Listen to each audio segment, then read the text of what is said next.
Hello, and welcome to this Learn English elementary recording brought to you by the British Council. To find out more and to access language activities and audio scripts, visit our Learn English website at www.britishcouncil.org/Learn English. Hello, and welcome to Learn English Elementary Podcast number 1. My name's Ravi. And I'm Tess.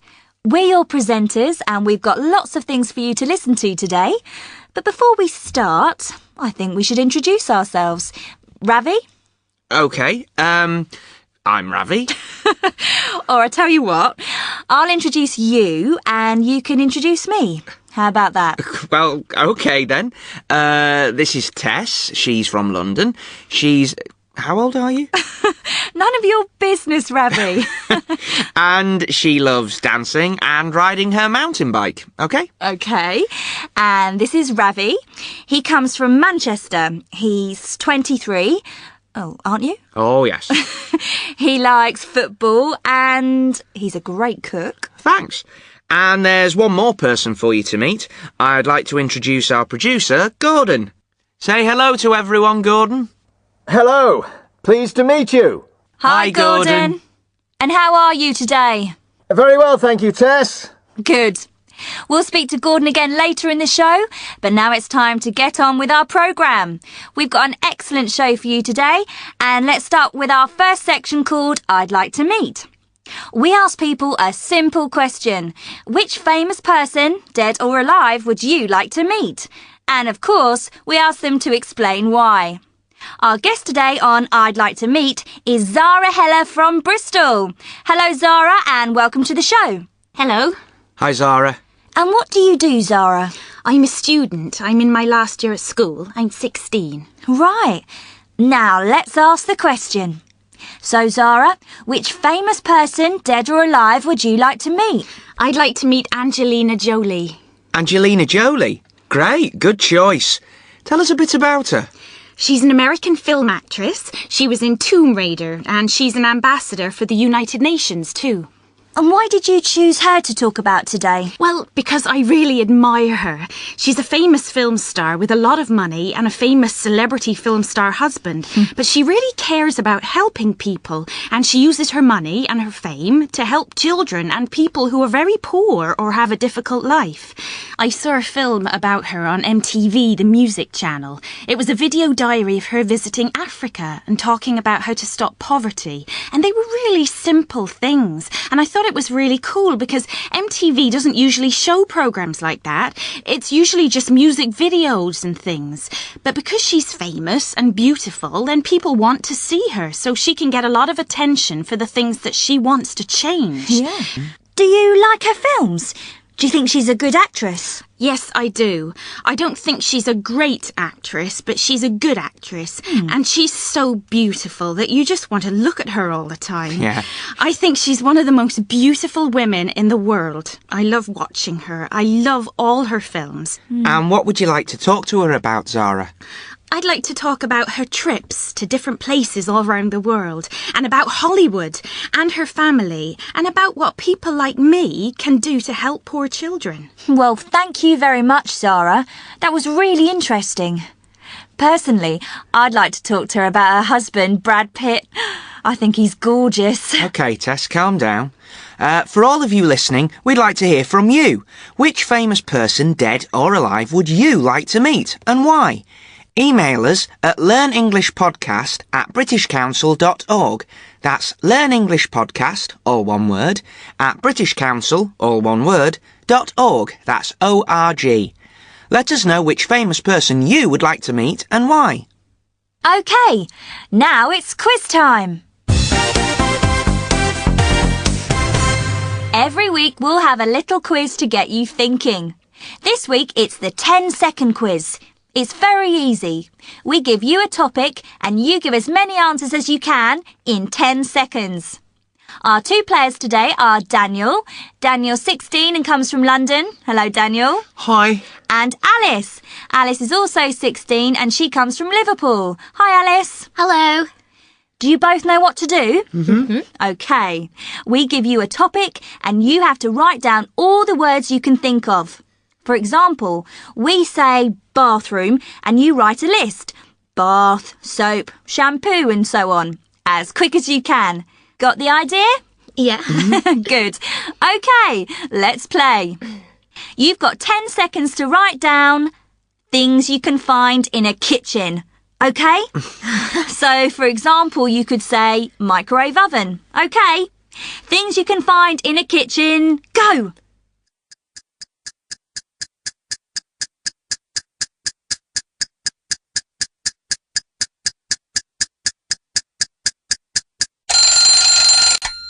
OK, Daniel. How many? 5, Tess. How about you, Alice? 7, I think. OK. Let's hear your 7 words, Alice. Things you find in a kitchen. Fridge, cooker, pans, plates, knife, fork, spoon. That's 7. Well done, Alice. How many did you get, Ravi? Oh, the clock makes me nervous. I can't think when the clock's ticking like that. Maybe the question next week will be about football. Thanks, Daniel. Thanks, Alice. And if any of you listening have a good game we can play in quiz time, write to us and let us know. The address is learnenglishpodcast@britishcouncil.org. We'd love to hear your ideas for games we can play. What's next, Ravi? The next part of the show is called Our Person In. We'll listen to people in interesting places all over the world telling us something about life in the country they're in. Today, we'll hear from Mike Southern. Mike is our man in New York.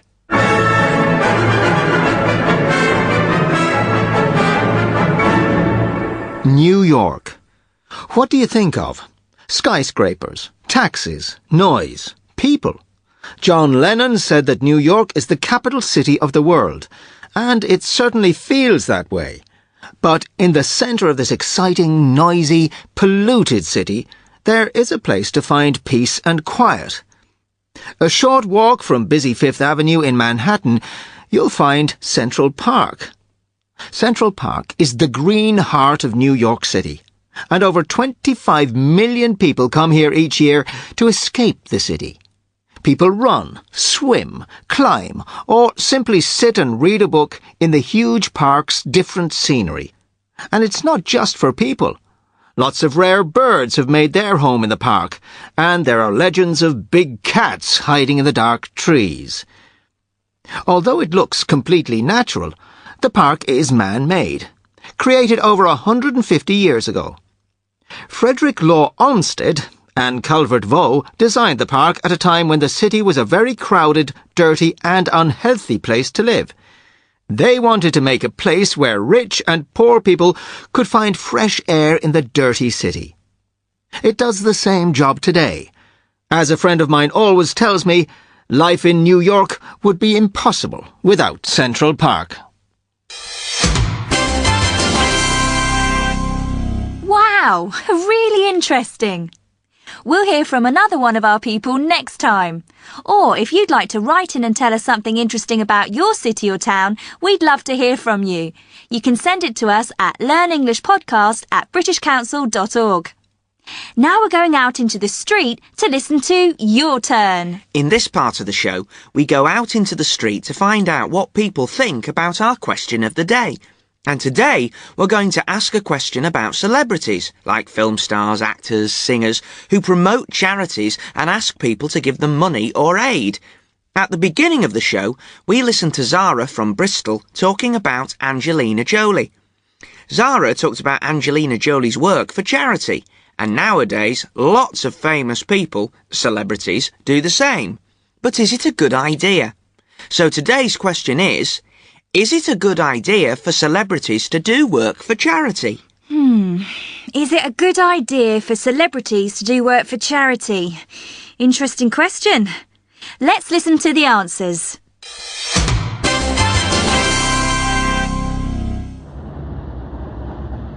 I think it's a good thing. People don't want to listen to boring politicians, but everyone likes celebrities, so they listen to what they have to say. When Bob Geldof and Bono organised Live Aid a few years ago, everybody was talking about how to end poverty in Africa. My little brother was only 12 years old, but he was talking about it. That can't be bad. I hate it. The celebrities only want publicity, and they want us to think that they're really nice people, you know? They care about the world, they care about poverty, so they can sell more records. But it's a big lie. They're not interested in poor people or the charities at all. Why is it a problem? The charities need money, and if celebrities can help them to get more, then what's wrong with that? I think that some celebrities only want publicity, but, well, who cares? The charities get some money. That's the really important thing. But if you think, for example, Angelina Jolie or George Clooney is really cool, then you want to do the same things that they do.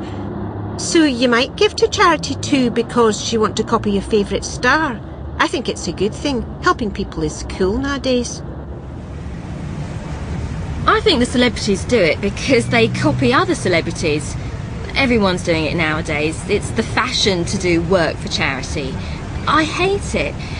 These film stars make millions of dollars for a film and live in houses that cost millions of dollars and travel in private planes and stay in expensive hotels, and then they go and visit some poor people. It's ridiculous. OK, some interesting answers there. Do you have an opinion about this question? We'd love to know what you think. Is it a good idea for celebrities to do work for charity? Or do you have an idea for a question that we could ask on your turn? Send us an email at learnenglishpodcast@britishcouncil.org and we can take your question into the street. OK, now it's time to meet Carolina.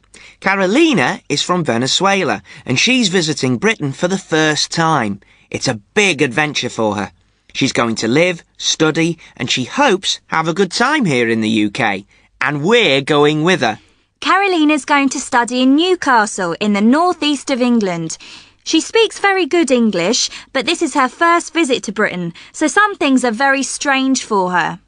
We're going to follow Carolina in our podcasts and listen to some of the conversations that she has in lots of different situations. Today, we're going to hear what happened when she first arrived in Britain from Venezuela. Here's Carolina at Heathrow Airport in London. Let's listen to her conversation at immigration control. Excuse me, am I in the right line for immigration? I don't know, dear. It depends. What nationality are you? Venezuelan. No, this queue's for British and European Union members. You need to go over there, where it says other passport holders. Can you see? Oh yes, okay, thank you. Good evening. Good evening. Where have you travelled from today? From Venezuela, from Caracas. Can I see your passport, please? Mm-hmm. Thank you.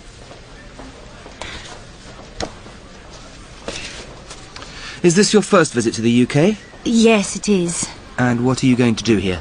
I'm a student. I'm going to study at the University of Newcastle.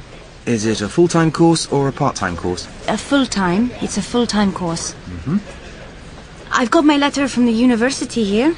Do you want to see it? Yes, please. Here you are. Thank you. And how long is the course? How long do you intend to stay in the country? 3 years. 3 years. Mm-hmm. Yes, that's right. Do you intend to work in this country? Oh, no, I'm not going to work. Well, maybe in the university holidays, but the British Embassy in Caracas said that was okay. Yes, that's correct. Students can work in the holidays. Is everything okay? Yes, everything seems to be in order. I just need to stamp your passport. Mm-hmm. With today's date. Here you are. Oh. Passport and letter. Thank you. I hope you enjoy your stay. Newcastle's a very nice place. Go down the stairs and turn left to collect your baggage. Thank you very much. Good evening, sir. And where have you travelled from today? Carolina did really well there. Airports can be so difficult. I think she did really well too. I hope she can come and join us in the studio soon. I'd like to meet her. Well, that's almost the end. Wait a minute, Ravi. Don't forget Gordon. Gordon? What do you mean? He wants to tell a joke. Oh, no. Don't be horrible. Gordon! Joke time! Come on, Gordon! Are you ready? Yes, I'm here. I hope this is good, Gordon. How long have I got? 1 minute at the most. OK then. Right. A chicken walks into a library. A chicken? Yeah. A chicken walks into a library, walks up to the counter and says to the librarian, "Book, book."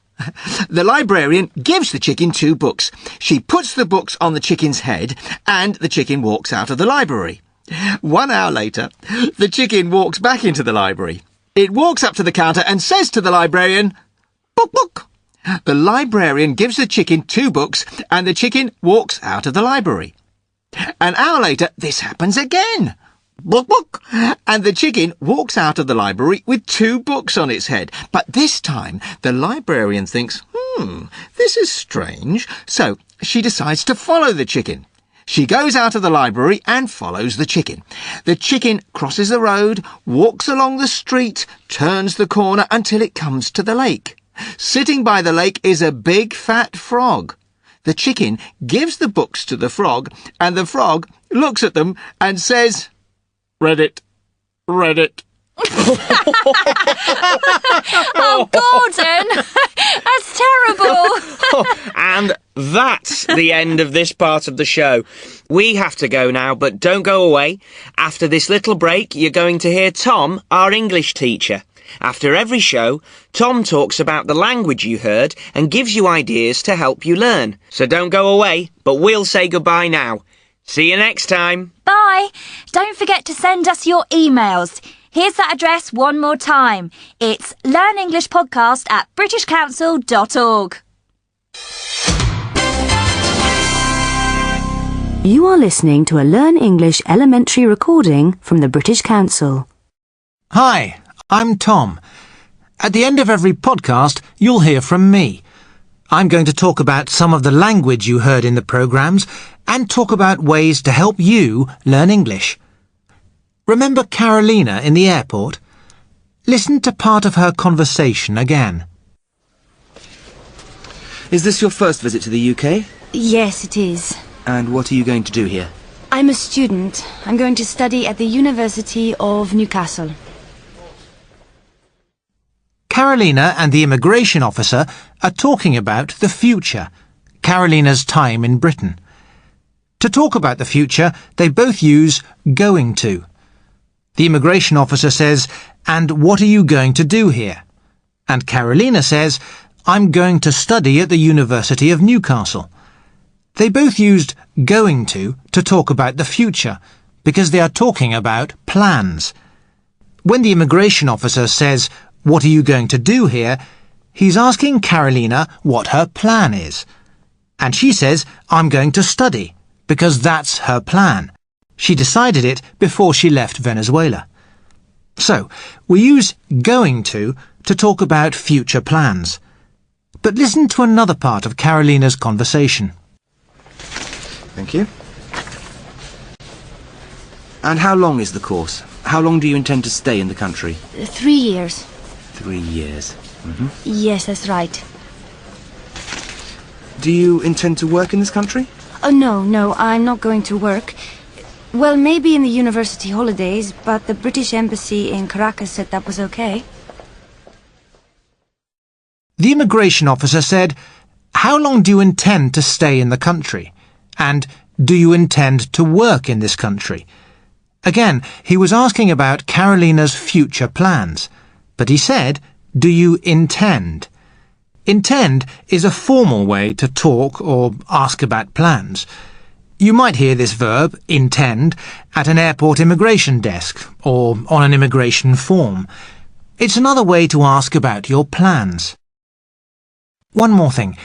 Did you notice that when Carolina arrived at the desk, the immigration officer said, "Good evening"? He didn't say, "Good night." Do you know why not? We only say good night when we say goodbye or when we go to bed. When we meet someone after around 5 o'clock in the afternoon, we say good evening. And we only say good night to people before we go home or before we go to bed. OK, in another part of the show, we heard Daniel and Alice playing a game. Listen to part of it again. You've got 10 seconds to write down things you can find in a kitchen. OK, Daniel, how many? 5, Tess. How about you, Alice? 7, I think. OK, let's hear your 7 words, Alice. Things you find in a kitchen. A fridge, cooker, pans, plates, knife, fork, spoon. I hope all of you have a notebook where you keep new words, a vocabulary notebook. Think about how you put new words into your notebook. Do you put them in alphabetically? All the words beginning with A, then all the words beginning with B? Or do you organise your new words another way? Some people put words into their notebooks in word families. They put words together that are connected in some way. For example, you could have a page in your vocabulary notebook called kitchen, and you could keep all the words from the game, fridge, cooker, pan, all of those words, on the kitchen page of your notebook. You could have pages for, say, sports, football, tennis, bowling, and so on. And you can write more than just the words. You can write the verbs that go with the words. Play football, but go bowling or go skiing. There's no right way or wrong way to keep your new vocabulary. You have to find the way that helps you remember the new words. OK. By the way, if there are any words from the game that you don't know, remember that you can find them on the website. You can read all of the podcast, and if you click on a word, it'll take you to a dictionary that tells you what the word means. We'll give you that address again at the end, so go and find a pen to write it down. Right, finally, after every podcast, I'll try to show you something that you can try to use in your own English. This week, I heard this interesting expression. Excuse me, am I in the right line for immigration? I don't know, dear. It depends. What nationality are you? Now, there are 2 things there I want to talk about. Firstly, the old lady called Carolina dear. She said, I don't know, dear. Sometimes older people might call you dear. It's a friendly, affectionate thing to do. But be careful, it might sound a bit strange if you try to use it yourself. The other thing I noticed was that the old lady said, it depends. She didn't know the answer because she needed more information. Can you translate it depends into your language? Try to use it in English this week. OK, I'm going to stop there. I'll talk to you all again next time.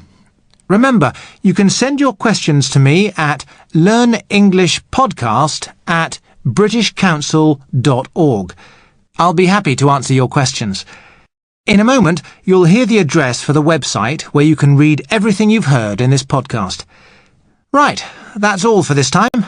Bye for now. See you next time. This recording was brought to you by the British Council. To find out more and to access language activities and audio scripts, visit our Learn English website at www.britishcouncil.org/learn English.